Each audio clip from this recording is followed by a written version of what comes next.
ቻሌንጃችን ልንጀምር የተወሰነ ቀናት ነው የቀረን። ዝግጁ ናችሁ ወይ? እሱ ልጠይቃችሁ ነው የመጣሁት። አንድ እና ያሰብኩት ደግሞ ለመጀመሪያው 8 ሳምንታት ወይም 2 ወር አካባቢ ማለት ነው ሽንኩርትን ነው ፊት ነው የምናስገባው። በዋናነት ሚናውን የሚጫወተው ሁላችንም በጋራ የምንጠቀመው ሽንኩርት ነው ብዬ አስባለሁ። አብዛኞቻችሁ ሽታው ያስቸገረኛል ምንድን ሽታው ነው እንጂ ጥቅሙን እንኳን አቃልማ የምትሏላችሁ ለሽታው የሚሆን ቪዲዮ እሰራለሁ። ሌላ ደግሞ ቀለል ለማድረግ ያህል ማለት ነው ሽታው ለመከላከል አንደኛ ስትፈጩ ሽንኩርቱን ስትፈጩት የምትጠቀሙት የሆነ ውሃ ወይ ነገር ተጠቀማላችሁ። በሱ ፋንታ ከዚህ በፊት ያሳየኋችሁ ሻይ እሱን ሻይ ተጠቅማችሁ መፍጨት አንድ።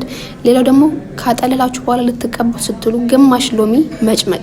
ግን እዚህ ጋር ድራምላችሁ ሴንሲቲቭ ቆዳ ካላችሁ ወይ የሆነ እንትን የምትሉበት የሆነ የምትሰጉበት አይነት ነገር ከሆነ ማለት ነው እንትን አትበሉ፣ አትጠቀሙት ጸጉራችሁን። ምክንያቱም ሎሚ ያለ ሽንኩርት በጣም ነው የሚያቃጥለው እና እንደዚህ ነገር ካለባችሁ በአንድ ሁለቱ ስታረጉ ምናልባት ጸጉራችሁ ቆዳችሁ ላይ ሴንሲቲቪቲ ወይ የሆነ ነገር ሊያመጣባችሁ ስለሚችል መጀመሪያ በዚህ በእጃችሁ ሞክሩት። እዚህ ጋር ሞክሩት። እዛ ላይ ምንም ካላቃጠላችሁ ወይ ደግሞ ከጆሮአችሁ ጀርባ ያለው ስስ ቆዳ አለ እሱ ላይ ሞክሩትና እዛ ላይ ምንም አይነት ሪአክሽን ከሌለው ቆዳችሁ ላይ አርጋችሁ መጠቀም። ከዛ ፌስታል አርጎ ይሄኛውን ጸጉራችሁን ማፍታታት ካለባችሁ አፍታታችሁ ቆዳችሁን እሱን ተቀበታችሁ ከዛ መታጠበቅ። ይሄን ብቻ ነው የምናደርገው። ሌላው ነገር እንደተጠበቀ ማለት ሌላ ጊዜ የምታደርጉት እና ያ ነው በቃ ይሄ ነው ቻሌንጁ። ከባድ ነው ቀላል ነው ወይስ ምን ሐሳባችሁ? እስኪ ሐሳባችሁን ማሳውቁኝ እናንተ። ከዛ ከናንተ ደግሞ ሐሳብ ተነስተን ደግሞ ወይ እንጨምራለን ወይ እንቀንሳለን።